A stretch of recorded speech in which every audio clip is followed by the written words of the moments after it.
This is Wes Hardiker, and I want to teach you why you should shoot only in the RAW mode setting on your camera. If you don't set your DSLR camera to save your images in RAW format yet, you will by the end of watching this video.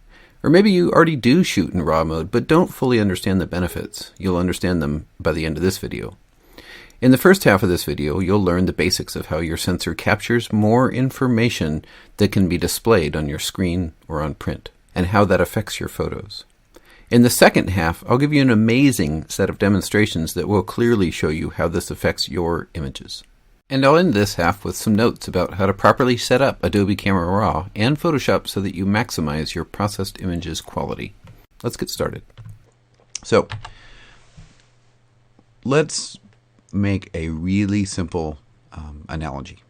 Let's pretend that you have a Jpeg camera output. So you've set it to convert to JPEGs. It's saving JPEGs to your cards, and that's it.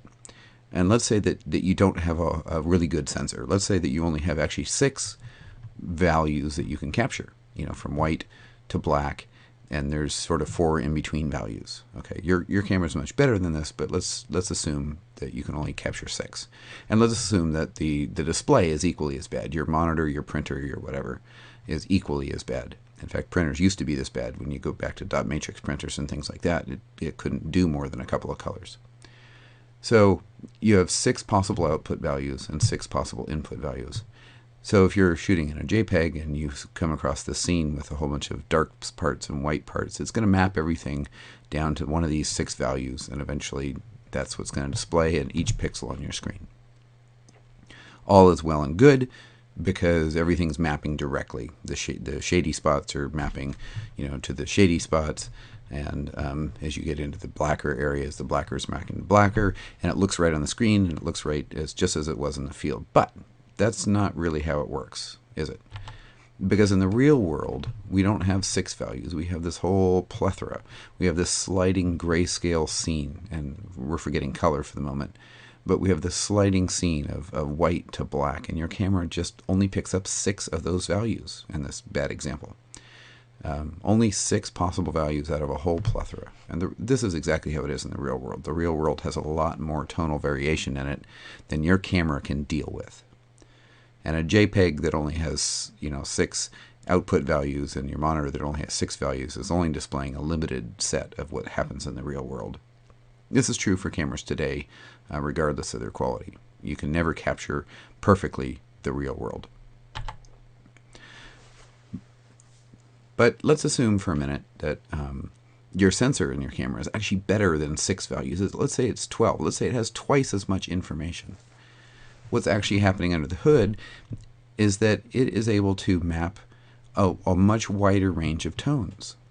So you get these slight variations of shade, and you can begin to see that it's already beginning to look better, much closer to what a real camera does, which has even more ranges.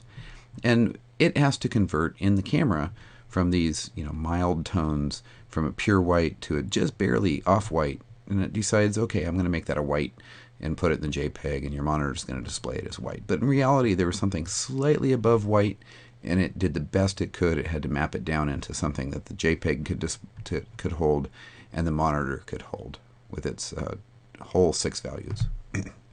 But the sensor may have had more. The sensor may have had 12 values instead of 6. And that's what's really in the RAW file. The RAW file contains all of this extra information exactly as it was captured right off the sensor. So in the real world, same thing. We end up capturing a better sampling of possible values in the sensor file, in the RAW file, which again, the RAW file is exactly what you get off the sensor. Why is this important? We're going to see that. So let's go back to our really bad JPEG version, where we are just mapping 6 colors straight away, and we are you get these 6 colors in the JPEG, and let's say you bring it into Photoshop and you're going to apply an S-curve to it. You're going to try and increase the contrast in these middle ranges because you want a little bit more contrast there. Well, you don't have a whole lot of values to work from. So these middle values, it's going to have nothing you can do but to shift them from this color over to this one.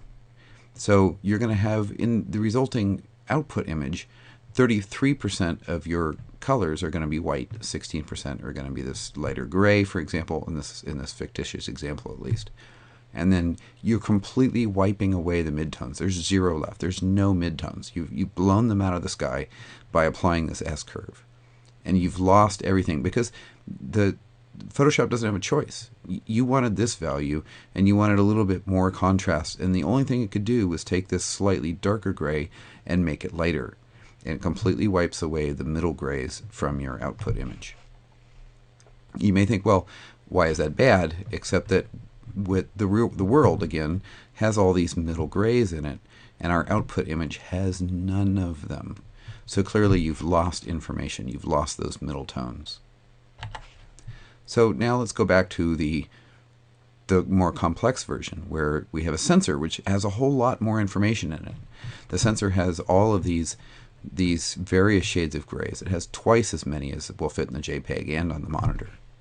And the thing is, when you pull a raw file into Photoshop through Camera Raw, we'll deal with that in the next video, you'll find when you apply the same S-curve, you're no longer applying it up here where you have less information. You're applying it down here, straight out of the sensor data in the raw file. So the sensor can go, so the sensor data, which has all these various shades, Photoshop can go, oh, well, they wanted to increase the contrast and remove some of these middle tones and shift them to the white and shift them to the black, but I don't have to remove them all because this one was really right in the middle.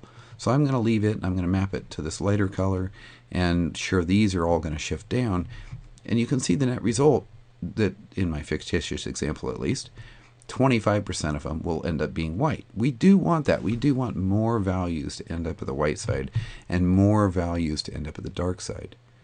But because we have more input data and more tonal ranges in the middle from the sensor, we're able to leave some of them that were slightly darker originally in these middle tones, and we can still end up with, like I say, 8% in the middle.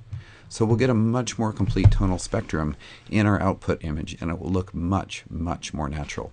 And that's all because we're applying that S-curve here. We're applying it from the sensor data, from the raw file, before transferring it into the final JPEG that you might, output from Photoshop before displaying it on the web or printing it or whatever.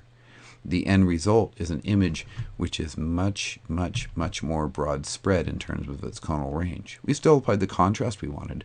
We still brightened the image by making more of it white and more of it light gray, and we've made it darker in parts. We've done all that, but we're leaving in this exact middle detail, and that's where you can really pull out the detail that everybody talks about, because you're not getting rid of it, you're only shifting some of it around.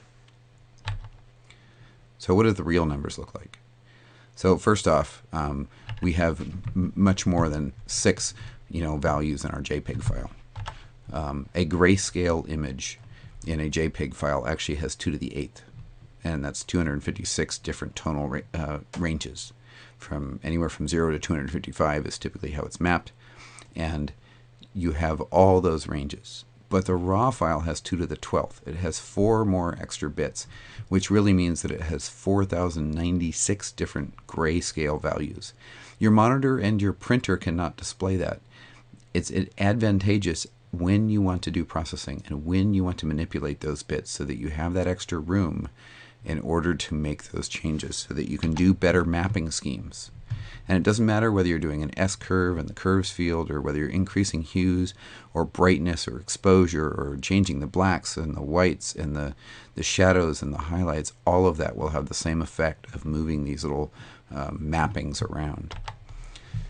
So the raw file has 2 to the 4th more times information. It has 16 times more information in it that you're able to make use of and pull out details.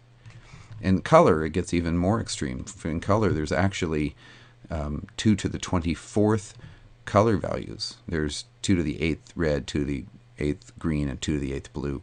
And they all add up to 2 to the 24th, which is 16 million.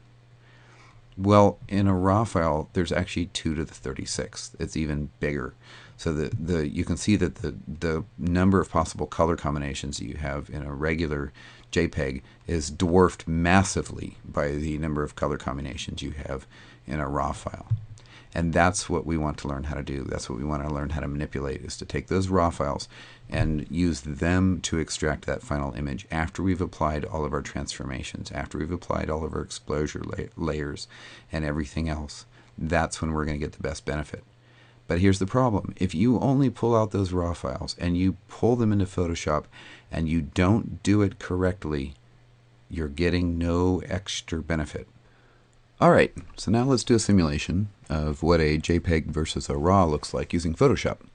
And this is actually quite easy to do. So we're going to do a couple things. First off, I want to create a new image. I'm not going to bring one in with a photo. I'm going to create a brand new blank image in Photoshop. Make sure that the width is big enough. This is 2100 pixels. It really doesn't matter. I just left it as the default. I did change it to pixels so I could see how big it is. We definitely want it to be bigger than 256, preferably like 1024, 2048, big at least. And I do encourage you to try this test yourself. You'll learn a lot just playing. And I set it to grayscale and 8 bits. I don't need the color, and I want an 8-bit image. That's important.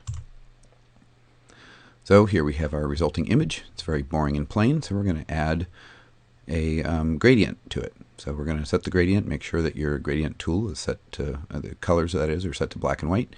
Select the gradient tool, which is this first one, and I'm going to paint a gradient straight across it. Just like that. Doesn't matter, doesn't have to be perfect, just make it all the way across. Now you can see that over here on our histogram, we have a nice clean curve. There's no gaps, everything's filled in. This exclamation point means that it's not quite up to date, so you can click on it and make sure that it's perfect. It re-updates it based on what you've done. Now, let's add a curve to it. If we add a curve to it, this is just like having a JPEG image, and if we add a curve to it, just like I talked about last time, we'll make it sort of a default S-curve, just like we talked about last time, to make it increase the contrast in the middle, which is making the middle tones further apart, essentially. You can see what this has done up here in our histogram, and if I click on that to update it, it really doesn't change much. And note that there's these gaps in between. These are sort of the ones that I was talking about last time, where you're missing information. There's no more color values at each one of those gaps. And that's what Photoshop has had to do in order to give you the increased contrast. It's had to move colors apart, in this case grayscale, values apart from each other to give you the contrast. And if we zoom in, this is going to be hard for you to see in a video, but I encourage you to try it yourself. You'll see banding. You'll see these vertical bands where it's not quite clean, and this is exactly what you begin to see in your images when you're working in Photoshop in not a full set of grayscale or color ranges like you should be. So what does it look like to work with a raw file? Now we're going to create a new image, and I'm going to leave all the settings the same. The only one I'm going to change is the 8 bits. I'm going to change it to 16 bits. Remember that your camera typically shoots in 12 for RAW, so 16 is even better than 12, and it'll do. You don't need to do 32, that's overkill for at least the time being. And then when we click that, we're going to get new image. It's white. Here's our original one. Here's our new one. I'm going to do the exact same thing. I'm going to paint a gradient all the way across it. And now note that it's big and blocky and chunky. Up here, make sure that you update the histogram so it's nice and fairly smooth again. Okay, so what happens if we go back to our first image? Let me zoom out again. If we go back to our first image, and I'm going to take the curves layer and I'm going to copy it, and I'm going to duplicate the layer, and I'm not going to duplicate it on this image. I'm going to change it where it's going to this second image, my untitled number 2. Click OK, and now when we go over here, we have the same curves. So we have the same curves on both of our 2 images. Okay. Now, again, you can see all of these horrible, horrible lines in the middle. But remember, so this is our 16-bit image, meaning there's a lot more information. Remember that these horrible, horrible gaps in the middle might just go away if we click the update button, and they do. That's because Photoshop had so much more information to work with. Now it's able to do a good, clean, smooth curves update in order to increase our contrast. And we can turn it on and off, and you can see that we've definitely increased the contrast. But we have not done so at the expense of banding and other things in the middle of the image. And in fact, if I go in to full screen, and I go into full screen on this one, you may have to do this yourself to see it, but I can see it clearly in front of me. There's these big vertical banding grayscale lines. And if I go to the 16-bit version, it's very smooth. You don't see those same bandings. Amazing difference. So that's exactly what's happening with RAW and JPEGs, essentially. You're losing a whole lot of information in order to get that same increase in contrast. You can even see the differences in what it looks like at 16 versus 8. You have a lot more information to work with, and you'd have to work really hard to get that histogram to separate out like you do in 8 bits. It still looks pretty clean no matter what I can do to it. I can still get a good clean curve as opposed to the ugly gradient that occurs on the first image, on the 8-bit image. The 16-bit image is much, much smoother. And again, make sure that you update your histogram in order to make sure that it looks good and clean and you don't see any of those gaps. All right, so that's how you can test it. I encourage you to do it. I encourage you to apply all sorts of other transformations, make a color image, do some color gradients, mess with some of the other tools, mess with the hue and saturation ones. This is a grayscale image, so they're grayed out. Mess with the color balance, mess with some of these other tools, and watch how it affects the histogram, and watch how you get gaps in it depending on what you're doing. You'll learn a lot by just tinkering with this. So now, let's look into some real-world applications for what happens with your real images, how to set up Camera Raw properly to make sure that we end up in a 16-bit Photoshop file, and what happens when you load it into two different forms, 8-bit versus 16-bit, and we'll check the differences. I'm going to show you very quickly how to set up Camera Raw in particular to output good quality images to Photoshop when you bring them in. So I'm going to show you first the bad method. So I'm going to bring up Bridge, and I'm going to click on this fairly dark image. It's actually one of 3 that I took for HDR purposes. And this is a fairly dark image. I'm not going to do anything. I'm just going to process it. Open it up in Photoshop, and we will see what it looks like. So histogram, I'm going to click on the warning icon to make sure that it's updated. I'm going to go ahead and quickly add a curves level so that I can really mess with it, because it's dark, right? I'm going to want to brighten it up. So I'm going to brighten it up a huge amount. I'm going to brighten it up just oodles because I accidentally underexposed it by deliberately taking a -2 image. You can see that if I go up and I update the histogram, there's all these horrible, horrible gaps. That's because I have failed to bring the photo into Photoshop with the information it needs to mess with the curves. And there's a couple of ways you can deal with this. You can deal with this in Camera Raw itself, and also I'll show you how to do that first. So if I go back to Bridge, I'm going to bring up the same picture. It's going to load it into Camera Raw again. And note down here, there's this very indescript little line that tells you everything about your photo. If I click on this, and then I'm going to change this. This is one of the default settings you should change. Open in Photoshop as Smart Objects. So I'm going to change this, click OK, and click Open Object. You notice that it no longer says Open Image, it says Open Object. That's important. So if we go into Photoshop, and we want to mess with the full content of the raw image, we shouldn't do it in Photoshop in this particular case. I'm going to show you how to do it in Photoshop next. So if I double click on this note, between these two images, this one is a plain